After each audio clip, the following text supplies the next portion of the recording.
নমস্কাৰ all of you আলিছাৰ Assam YouTube চেনেললৈ সকলোকে স্বাগতম জনাইছো। এইটো চেনেলত জিটি আৰু পিজিটি টেটৰ বাবে সম্পূৰ্ণ সিলেবাস কভাৰ কৰা হ'ব। এইটো চেনেলত আসাম জিঅগ্ৰাফিৰ গোটেই কেইটা পাৰ্ট আপলোড কৰা হৈছে। এইটো চেনেলত আসাম জিঅগ্ৰাফিৰ গোটেই কেইটা পাৰ্ট আপলোড কৰা হৈছে আৰু pre ancient history of Assam Koch kingdom আৰু আহোম কিংডমৰ বিষয়ে ভিডিঅ'সমূহ আপলোড কৰা হৈছে। আপোনালোকে নিশ্চয় সেই ভিডিঅ'সমূহ চাই ল'ব আৰু অনুগ্ৰহ কৰি মোৰ চেনেলটো সাবস্ক্ৰাইব কৰিব। আজি মই অসম আন্দোলনৰ ওপৰত কেনেকুৱা ধৰণৰ কোৱেশ্চন আহিব পাৰে এক্সাম সমূহত সেই বিষয়ে ডিটেইলছত আলোচনা কৰিম। আসাম মুভমেন্ট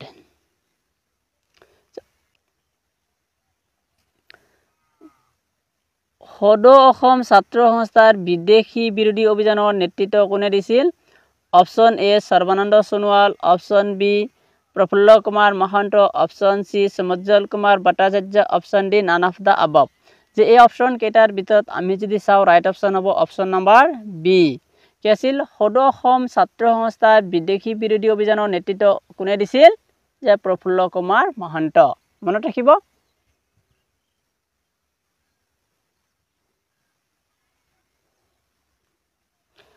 অসম আন্দোলন কেতিয়া আৰম্ভ হৈছিল?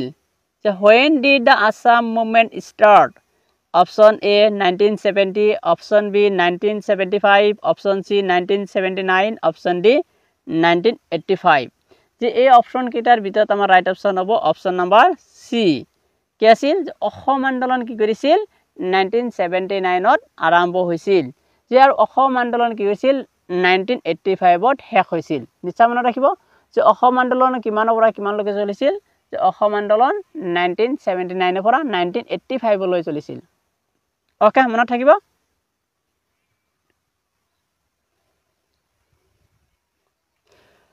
ঐতিহাসিক অসম চুক্তি কেতিয়া স্বাক্ষৰিত হৈছিল? অপশন এ 15 আগষ্ট 1985, অপশন বি 26 জানুৱাৰী 1985, অপশন সি 15 আগষ্ট 1990, option D none of the above. যে এই অপশন কেইটাৰ ভিতৰত আমি যদি চাওঁ ৰাইট অপশন হ'ব অপশন নাম্বাৰ এ। কি আছিল? যে ঐতিহাসিক অসম চুক্তি কেতিয়া স্বাক্ষৰিত হৈছিল? 1985 চনৰ কি আছিল? 15 আগষ্টত স্বাক্ষৰিত হৈছিল। যে তেতিয়া নিশ্চয় মনত ৰাখিব দুটা কথা, যে তেতিয়া অসমৰ মুখ্যমন্ত্ৰী আছিল হিতেশ্বৰ শইকীয়া আৰু তেতিয়া ভাৰতৰ প্ৰধানমন্ত্ৰী আছিল ৰাজীৱ গান্ধী। এই দুটা নিশ্চয় মনত ৰাখিব। যে তেতিয়া কি হৈছিল? অসমৰ মুখ্যমন্ত্ৰী কোন আছিল? হিতেশ্বৰ শইকীয়া আৰু তেতিয়া ভাৰতৰ প্ৰধানমন্ত্ৰী কোন আছিল?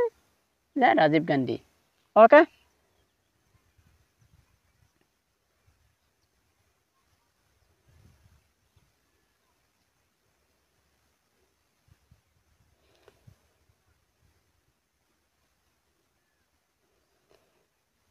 অসম চুক্তিৰ 6 নং দফা কিহৰ সৈতে সম্পৰ্কিত? যে অসম চুক্তিৰ যিটো 6 নম্বৰ দফা আছে এই দফাটো কিহৰ সৈতে সম্পৰ্কিত? Option A economic development, option B foreigners issue,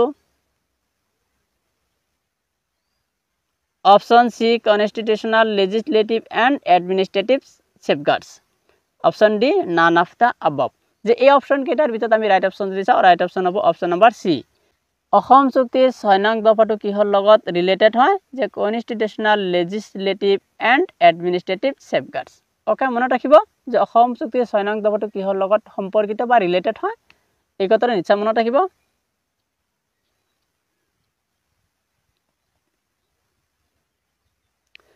Assam চুক্তি স্বাক্ষৰিত হোৱাৰ সময়ত অসমৰ মুখ্যমন্ত্ৰী কোন আছিল? নিশ্চয় লগত আলোচনা কৰা হ'ল। যে অসম চুক্তি স্বাক্ষৰিত হোৱাৰ সময়ত অসমৰ মুখ্যমন্ত্ৰী কোন আছিল? যে option A Syeda Anowara Taimur, option B Prafulla Kumar Mahanta, option C Hiteswar Saikia, option D none of the আবভ।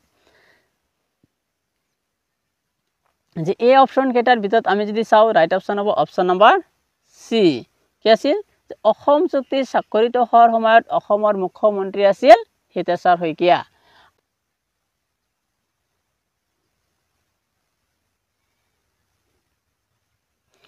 « 1985 চনত অসমত কোন দল শাসনলৈ আহিছিল?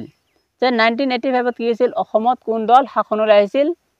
Option A AGP, option B Congress, option C BJP, option D none of the আবভ।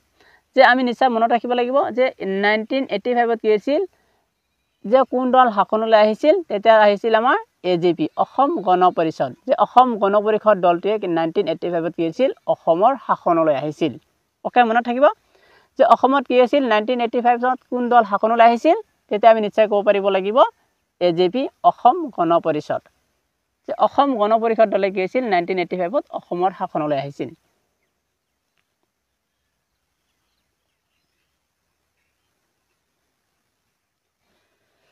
Assam চুক্তি কেইটা দফাত বিভক্ত হৈছে যে অসম চুক্তি কেইটা দফাত বিভক্ত হৈছে option A 14 option B 15 option C 16 option D 17 যে এই অপচন কেইটাৰ ভিতৰত আমাৰ ৰাইট অপচন হ'ব অপচন নাম্বাৰ বি কি আছিল অসম চুক্তি 15টা দফাত বিভক্ত কৰা হৈছে মনত থাকিব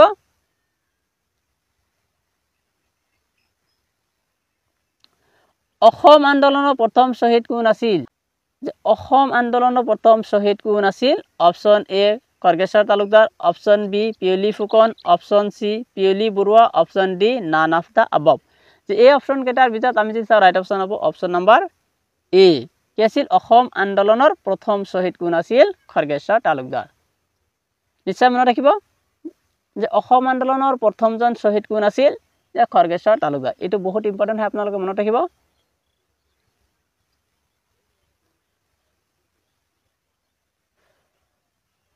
অসম আন্দোলনত কিমানজন শহীদ হৈছিল যে আমি প্ৰথমে পাই আহিলো কি যে অসম আন্দোলনৰ প্ৰথমজন শহীদ কোন আছিল তেতিয়া আমি নিশ্চয় পালো খৰ্গেশ্বৰ তালুকদাৰ এতিয়া হোৱা হৈছে যে অসম আন্দোলনত কিমানজন শহীদ হৈছিল option A 1845 option B 1850 option C 1855 option D 1860 যে এই অপচন কেইটাৰ ভিতৰত আমি যদি চাওঁ ৰাইট অপচন হ'ব অপচন নাম্বাৰ সি কি আছিল অসম আন্দোলনত কিমানজন শহীদ হৈছিল অসম আন্দোলনত 1855 জন কি আছিল শহীদ হৈছিল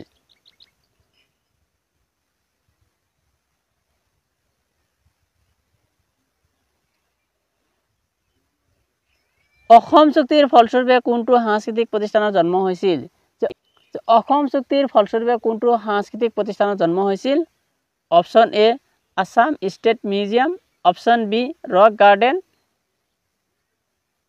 option C Srimanta Sankardev Kalakshetra option D none of the above যে এই অপচন কেইটাৰ ভিতৰত আমি যদি চাওঁ ৰাইট অপচন হ'ব অপচন নাম্বাৰ সি কি আছিল যে অসম চুক্তিৰ আধাৰত কোনটো সাংস্কৃতিক প্ৰতিষ্ঠানৰ জন্ম হৈছিল তেতিয়া আমি নিশ্চয় ক'ব পাৰিব লাগিব শ্ৰীমন্ত শংকৰদেৱ কলাক্ষেত্ৰটো কি আছিল অসম চুক্তিৰ আধাৰত প্ৰতিষ্ঠিত হৈছিল নিশ্চয় মনত ৰাখিব অসম চুক্তিৰ আধাৰত কোনটো সাংস্কৃতিক প্ৰতিষ্ঠানৰ জন্ম হৈছিল তেতিয়া আমি নিশ্চয় ক'ব পাৰিব লাগিব শ্ৰীমন্ত শংকৰদেৱ কলাক্ষেত্ৰৰ কি আছিল অসম চুক্তিৰ আধাৰত প্ৰতিষ্ঠিত হৈছিল বা প্ৰতিষ্ঠা কৰা হৈছিল